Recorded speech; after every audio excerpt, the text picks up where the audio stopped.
प्रतिनिधी अक्षय मंकनी हे काटेवाडीहून आपल्यासोबत जोडलेले आहेत। अक्षय, अजितदादा यांचं पार्थिव जे आहे ते काटेवाडीला देखील आणणार असं कळतंय। नेमकी अधिकृत माहिती काय आहे, या संदर्भात काही कळलंय का?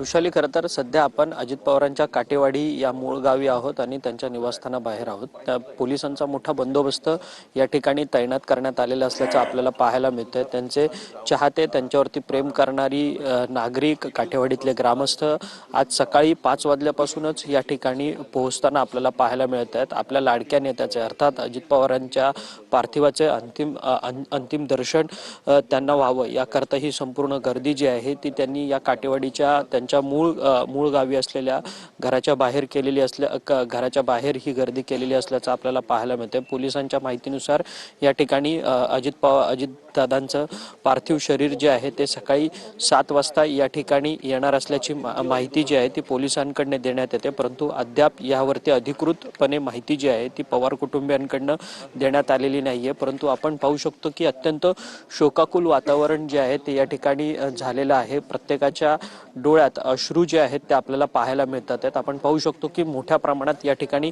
ग्रामस्थ जे आहेत ते या ठिकाणी पोहोचलेले आहेत। काटेवाडीमधली ही सगळी लोक आहेत। खरं तर आपण यांना विचारणार आहोत की कशा पद्धतीने ही संपूर्ण घटना जी आहे ती वेदना जाऊन देणारी आहे। आपण काय अवस्था आहे? खरं तर ही घटनाच न पचवण्यासारखी नाही, घटना खरी वाटतच नाही। आता सुद्धा वाटत नाही एवढं घडलं तरी, कारण हे इम्पॉसिबल घडलं कसं हेच कळत नाही असं इतकं।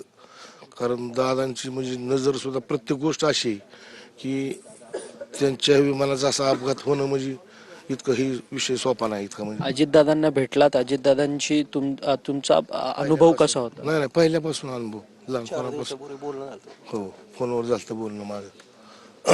तुम्ही 4 दिवसांपूर्वी अजित पवारांना भेटलो नाही, त्यांचं बोलणं झालं आमच्या काकांचं 4 दिवसापूर्वी। फोन केला होता रात्री दादांनी उचलला नाही फोन। दुसऱ्या दिवशी सकाळी फोन दादांचा आला, संजयराव बोला म्हणून फोन केला होता तुम्ही, तेव्हा आमच्या काकांचं आणि दादांचं बोलणं झालं। आणि हो, आयुष्यात मी दादांना 2दा फोन केला, दोन्ही वेळेस दादांनी घेतलं नाही फोन। दुसऱ्या दिवशी मला कॉल बॅक आला, तुम्ही फोन केला होता, बोला।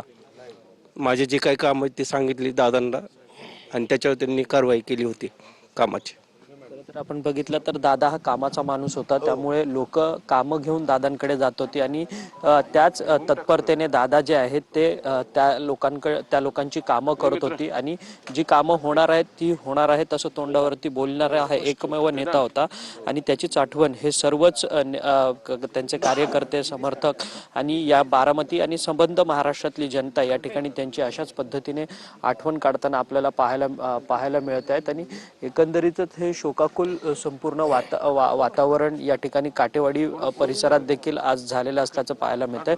सकाळी 5 वाजल्यापासूनच हे सगळेच ग्रामस्थ असतील किंवा त्यांच्यावरती प्रेम करणारे चाहते मंडळी असतील ते या ठिकाणी आलेले असल्याचं आपल्याला पाहायला मिळतंय। आणि ही संपूर्ण नक्कीच त्यांच्यासोबत अक्षय, तुमच्याकडे पुन्हा येऊच, मात्र सध्या विद्या प्रतिष्ठान